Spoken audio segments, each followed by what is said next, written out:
കുടുംബശ്രീ പദ്ധതി വനിതാ ശാക്തീകരണവുമായി ബന്ധപ്പെട്ട് ഏഷ്യയിലെ തന്നെ ഏറ്റവും വലിയ വനിതാ കൂട്ടായ്മയാണ് കുടുംബശ്രീ. കുടുംബശ്രീ പദ്ധതി ഉദ്ഘാടനം ചെയ്തത് 1998 മെയ് 17 മലപ്പുറം ജില്ലയിൽ വെച്ചായിരുന്നു ഉദ്ഘാടനം. മലപ്പുറം ജില്ലയിലെ കോട്ടക്കുന്ന് എന്ന സ്ഥലത്ത് വെച്ചാണ് കുടുംബശ്രീ പദ്ധതി ഉദ്ഘാടനം ചെയ്യപ്പെട്ടത്. ഉദ്ഘാടനം ചെയ്തത് അന്നത്തെ പ്രധാനമന്ത്രി AB വാജ്പേയി ആയിരുന്നു. കുടുംബശ്രീ പദ്ധതിയുടെ പ്രവർത്തനം ആരംഭിക്കുന്നത് 1999 ഏപ്രിൽ 1 മുതലാണ്. അതായത് 9ാം പഞ്ചവത്സര പദ്ധതി കാലത്താണ് കുടുംബശ്രീ പദ്ധതിയുടെ പ്രവർത്തനം ആരംഭിക്കുന്നത്.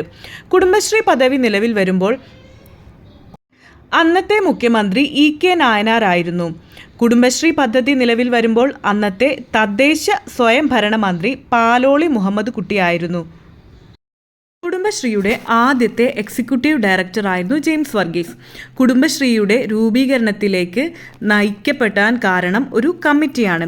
1997 EK നായനാർ മുഖ്യമന്ത്രിയായിരുന്നപ്പോൾ കേരളത്തിലെ ദാരിദ്ര്യ നിർമ്മാർജ്ജനവുമായി ബന്ധപ്പെട്ട് ഒരു സമഗ്ര പദ്ധതി രൂപീകരിക്കുന്നതിന് വേണ്ടി ഒരു ടാസ്ക് ഫോഴ്സിനെ നിയമിച്ചു.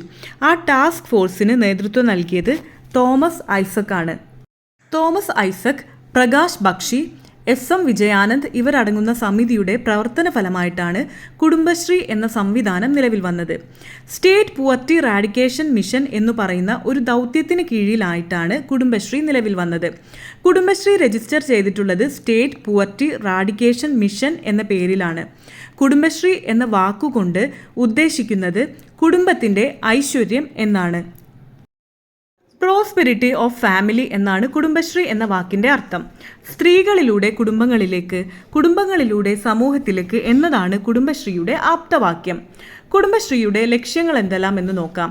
സ്ത്രീ ശാക്തീകരണം, ദാരിദ്ര്യ നിർമ്മാർജ്ജനം, തദ്ദേശീയമായിട്ടുള്ള സാമ്പത്തിക സാമൂഹിക വികസനം, മിതവ്യയ സമ്പാദ്യ വായ്പാ പദ്ധതി അയൽക്കൂട്ടങ്ങളിൽ സംഘടിപ്പിക്കുക, സ്വയം തൊഴിൽ കണ്ടെത്തുന്നതിനുള്ള സഹായവും പ്രോത്സാഹനവും നൽകുക, തദ്ദേശ സ്വയംഭരണ സ്ഥാപനങ്ങളെ ശക്തിപ്പെടുത്തുക, സദ്ഭരണത്തിനു വേണ്ടി പ്രവർത്തിക്കുക എന്നതെല്ലാമാണ് കുടുംബശ്രീയുടെ ലക്ഷ്യങ്ങൾ.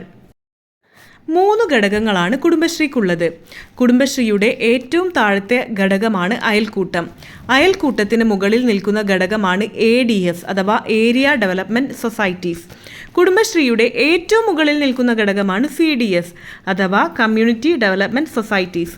അയൽക്കൂട്ടത്തിൽ അംഗമാകുന്നതിൻ്റെ പ്രായം 18 വയസ്സാണ്. ഒരു അയൽക്കൂട്ടത്തിൽ 10 മുതൽ 20 വരെ അംഗങ്ങളാവാം. അയൽക്കൂട്ട അംഗങ്ങൾ ആഴ്ചതോറും സമ്മേളിക്കണം. 6 മാസം വരെ അയൽക്കൂട്ടത്തിൻ്റെ യോഗങ്ങളിൽ അറിയിപ്പില്ലാതെ പങ്കെടുക്കുന്ന അംഗത്തിൻ്റെ അംഗത്വം സ്വാഭാവികമായും റദ്ദാക്കുന്നതാണ്. അയൽക്കൂട്ടത്തിൻ്റെ ഭരണസമിതി അംഗങ്ങൾ 5 പേരാണ്. അയൽക്കൂട്ടത്തിൻ്റെ ഭരണസമിതിയിലേക്കുള്ള തെരഞ്ഞെടുപ്പ് ഓരോ 3 വർഷം കൂടുമ്പോഴും നടത്തണം. ADS ഏരിയ ഡെവലപ്മെൻറ്റ് സൊസൈറ്റിയിലെ ഭരണസമിതിയിലെ അംഗങ്ങൾ 7 പേരാണ്. 3 വർഷം കൂടുമ്പോൾ ADSൻ്റെ ഭരണസമിതി അംഗങ്ങളുടെ തിരഞ്ഞെടുപ്പ് നടത്തണം. അയൽക്കൂട്ടങ്ങളുടെയും ADSൻ്റെയും രക്ഷാധികാരിയായി പ്രവർത്തിക്കേണ്ടത് വാർഡ് മെമ്പറാണ്. CDSൻ്റെ തെരഞ്ഞെടുപ്പും 3 വർഷം കൂടുമ്പോൾ നടത്തേണ്ടതാണ്.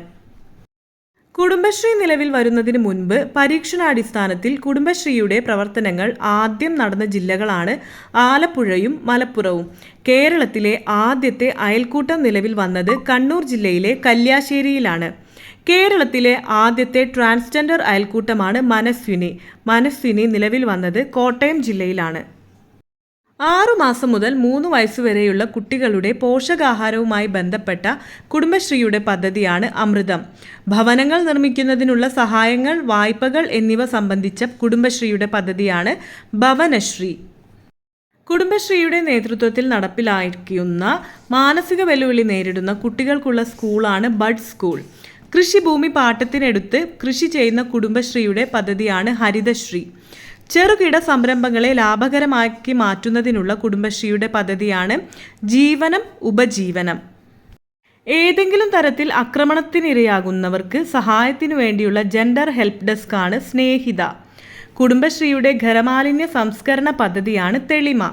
കുടുംബശ്രീയുടെ പ്രവർത്തകരുടെ ഉൽപ്പന്നങ്ങളുടെ ഉൽപാദന വിതരണ ശൃംഖലയെ ശക്തിപ്പെടുത്തുന്നതിന് വേണ്ടിയുള്ള കുടുംബശ്രീയുടെ പദ്ധതി അറിയപ്പെടുന്നത് സമഗ്ര എന്നാണ്.